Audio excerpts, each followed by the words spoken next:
Magandang umaga mga igan, wasak po ang isang kotse matapos sumalpok sa pader ng MRT sa Cubao, Quezon City.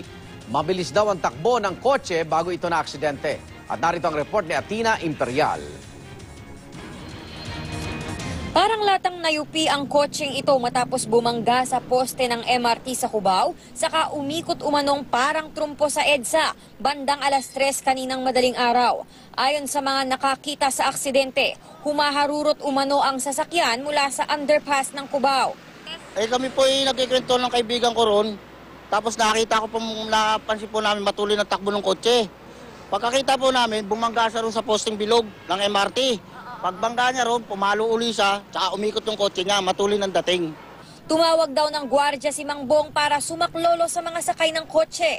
Yung kondisyon na ng mga sakay, ma'am, talagang grabe na yung itsura talaga. Yung isa, yung parang driver yata yung sa harapan, may tama na dito sa noo. Tapos yung isa talagang lupasay na yung nasa likuran. Duguan daw ang mga biktima pero nakausap pa raw ng ilang sumaklolo ang driver ng sasakyan. Dahil sa nagkalat ang basag na bintana ng sasakyan sa kalsada, isang bus ang naflatan sa kahabaan ng EDSA. Duman kami dito sa tabi nung aksidente. Bigla na lang sumabog yung gulong namin. Na-flat kami, nabubog eh.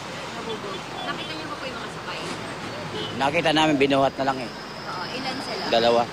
Nagdulot ng pagbagal sa daloy ng trapiko ang nangyaring aksidente. Isinugod naman sa Capitol Medical Center ang mga sakay ng nabanggang kotse. Para sa unang balita, Atina Imperial reporting.